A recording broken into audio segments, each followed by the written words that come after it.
Again, I hear everything government can do. And I say to create jobs. You simply get the government out of the way. You know, we have to end job-killing regulations in this country. I'd love to see a show of hands up here who wouldn't support Obamacare if it came around in the next cycle, and one of us is sitting up on the Hill in Washington, D.C. That is a job-killing regulation. We have trucking industries that are under assault. We have home building industries that can't build homes because of regulation. I can't grow my business as fast as I would like to because of overburdening regulations in aviation and environmental impact fees and user fees. One of the organizations I'm associated with and supported by is NAFA, the National Association of Insurance and Financial Advisors. They have seen their licensing fees alone just for selling insurance. And I mean, these are people who sell auto insurance, home insurance, life insurance, go up hundreds of %. 5 years ago, it cost $75 to obtain a series of a license to sell insurance in this state and across state lines. Now they're paying in the thousands. This has got to stop. Now, nobody can afford to pay $10,000, $15,000, $20,000 in license fees to hold a job that's going to pay them $40,000 or $45,000 or $50,000 once they get it. It's unrealistic. The number one way the government can create jobs, which the government does not create jobs, it destroys jobs, is to get out of the way and stop implementing overburdening, job-killing regulations. The government doesn't create jobs. Their responsibility is to create an environment for jobs to be created. Our founding fathers established this country based on opportunity. And when you think back of all of our ancestors that came here, they came here for one reason. They didn't come here with their hand out. They didn't come here saying, I can get a grant and go into business. They came here because they said, if I go there and I work hard, I can achieve whatever I want to achieve. And it's happened for hundreds of years. It's changed now. Unemployment, 8.1%. But you know what they don't tell you? I'll tell you about a few of my friends. My one friend has a business. He had 87 people working for him 4 years ago. He's got 3 now. He's making about 85% less than he was making, but he's not on the unemployment grant because he's still working. Got another neighbor's in the concrete business. You know how that's going right now. He's hanging on by his string. The government's job is not to give you grants and to give you small business loans. If we have extra money, we can do that. We don't have extra money. And let me tell you about Google. It was some students from Stanford. They were in Stanford at the time. They brought the Stanford computer system down with their search engine, and a professor hooked them up with a venture capitalist that had lunch with them and wrote them a check for $500 grand that day. That's how they got started. Okay? And that venture capitalist made a lot of money because he saw something there. If it's a good idea, people will find and help you, but we can't sit here and gamble and say, let's take all of your money and let's let the government go out and pick and choose who they want to give it to because they think they're going to do good. You know what most business people do when they start their business? They get their retirement plan or the equity in their house and they go down to the bank and they pledge it and they risk all their assets to start their business. And the reason we don't have jobs is the risk and the reward for small business people is out of whack. There's way too much risk and no reward. Thank Go you. ahead, 5. Go ahead. I'll still give him 5 more myself.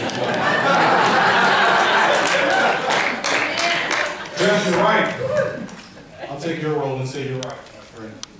The one thing that I didn't hear, which is really good, is that we should tax the rich again, or that we should tax the corporations. We must reduce our corporate income tax structure. We are, once again, we have the highest corporate income tax in the world. We cannot compete. And it's just not the corporate income tax. It is tort reform. It is also on top of tort reform. It's regulations. I've worked in Washington, D.C. There's some mindless bureaucrat sitting in Washington, D.C. behind some desk crafting a regulation to destroy small business. And guess what? No one reviews it. And it's law. It has a stifling effect. And these, you know, the bureaucratic mode that's out there now must be turned around. Congress should review the laws, basically the laws that are passed by bureaucrats who are unelected officials. And that is the biggest thing that we have going for us right now, is that we have to be more competitive, you guys. I mean, when we see jobs fleeing America because we have the highest corporate income tax in the world. But the biggest thing that will destroy this country, once again, is Obamacare. Because we, once again, have never in American history, and I'll repeat this again, have we said, if you're a small business, guess what? If you hire more than 50 people and they work more than 39 hours a week, we're going to penalize you. That's not the right way. That is not America. That is not the America that I knew. And I promise you, when I go to Congress, I will fight to bring sanity back to this country. You know who gave that $500,000 loan that Jeff was talking about? A corporate criminal.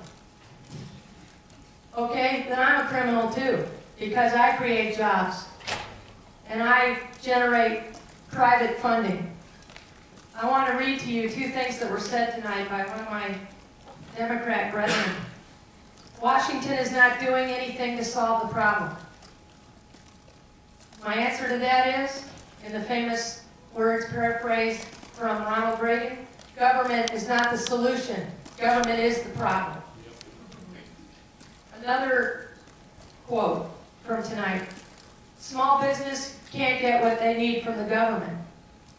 It's not up to the government to lend to small business. That's not what we came to America for, as my Republican brethren just said.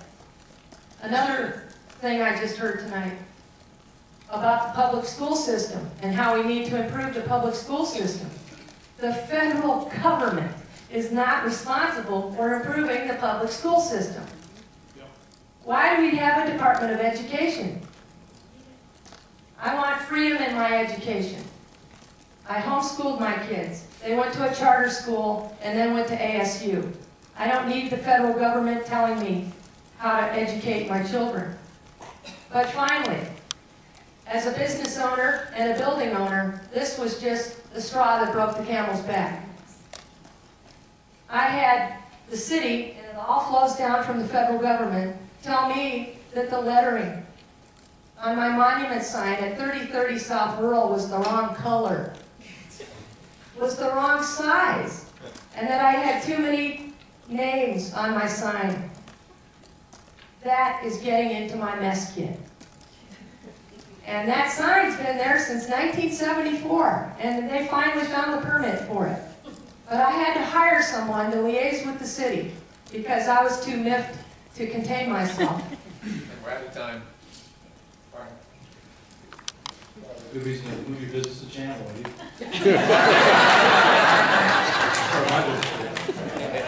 So it goes back to my money, jobs. The government does a great job. We've said that, I've said that a couple of times. But you have to engage the public sector, especially elected officials. You have to engage the private sector, like Dr. Fairmont. Okay? He's been there, he's done that. And really see what works for them. I think probably the best story here that I can tell, that we all are very familiar with, is the Intel story, the success rate in Chandler, Arizona. They asked to expand the first time, and for whatever reason, won't get into personalities, it didn't happen. They went to Rio Rancho, New Mexico. Okay, the second time they came back, because that wasn't the greatest experience they could have. They had an investment here in Chandler, Arizona. What we were able to do, because what was burdensome to them, was a tax structure. Secondary income tax, you need a reduction in that, but that impacts the school district. We said, look, private sector, Intel guys, go talk to the Chandler Unified School District, make a deal with them, figure out what's going to make them whole. Whether it's equipment, whether it's student, whatever that is, you guys make a deal. Once you make that deal, so you know Intel, you're not going to take away from the school district, if they're okay with that, come back to us.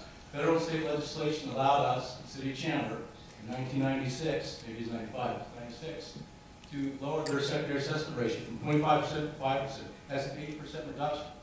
Guess what? They expanded. Guess what? They're still expanding today. Their total capital investment in Chandler is almost $15 billion. Government didn't make that choice. We talked to the private sector, what do you need to increase or to maximize your investment? They told us. We asked them what more we could do. We had to set aside and make sure they were, in the case of Intel, were okay with the school district. They came back, like he said it's probably the best success story in this state. Last century, at least over this century. That's what you do. You listen to the private sector, you don't try to make decisions for them, but you allow them the freedom to make their own investment choices.